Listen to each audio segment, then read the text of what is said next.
যেই মুহূর্তে বিশাল অজগরটি মহিলার ওপর ঝাঁপিয়ে পড়তে যাচ্ছিল, তখনই জোরাওয়ার আমাদের নায়ক তাড়াহুড়া করে সাপের ভাষায় তার সাথে কথা বলার চেষ্টা করলো, কিন্তু অজগর হঠাৎ দৃষ্টি ঘুরিয়ে শিশুটির দিকে তাকালো। বিষয়টি বুঝে জোরাওয়ার সঙ্গে সঙ্গে আঁচ করতে পারলো পরিস্থিতি ভয়াবহ হয়ে উঠতে পারে। সে দ্রুত সঙ্গীদের নির্দেশ দিল, যে ছোট ছোট সাপগুলো আমরা ধরেছি তাড়াতাড়ি নিয়ে এসো। বিশাল অজগর নিজের বাচ্চাদের দেখেই পাগলের মতো ক্রোধান্বিত হয়ে উঠল, কিন্তু জোরাওয়ার সঙ্গে সঙ্গে আদেশ দিল সব ছোট সাপ ছেড়ে দিতে। বাচ্চাদের মুক্ত দেখে ভয়ঙ্কর অজগর হঠাৎ শান্ত হয়ে গেল এবং কাউকে আক্রমণ না করে বিদ্যুতের গতিতে সেখান থেকে উধাও হয়ে গেল। ফলে মহিলার প্রাণ বাঁচল। কিন্তু এখানেই গল্প শেষ হয়নি। ফেরার প্রস্তুতি নিচ্ছিল সবাই, তখনই শহরের রাস্তায় অদ্ভুত সব লাশ দেখা দিতে শুরু করলো। প্রতিটি লাশের হাতে জড়িয়ে ছিল ছোট ছোট সাপ।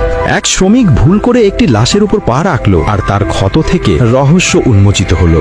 জোরাওয়ার সঙ্গে সঙ্গে বুঝলো এসব কাণ্ডই অজগরেরই কাজ। এবার কথা হলো পুরো গ্রামের নিরাপত্তা।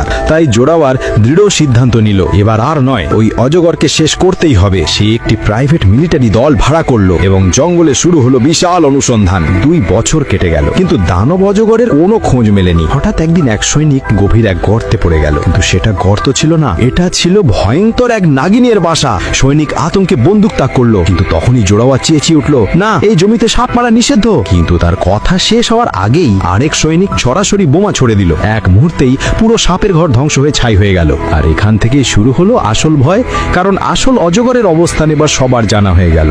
অল্প সময়ই সেই দানব অজগর সামনে এসে দাঁড়ালো। সবাই মিলে গুলি চালাতে শুরু করলো। অজগর শেষ পর্যন্ত মারা গেল, কিন্তু আসল বিপদ তখনও বাকি। হঠাৎ সামনে এসে হাজির হলো অর্ধেক মানুষ আর অর্ধেক সাপ, এক ভয়ঙ্কর নাগিনী। তাকে দেখে সবার রক্ত হিম হয়ে গেল।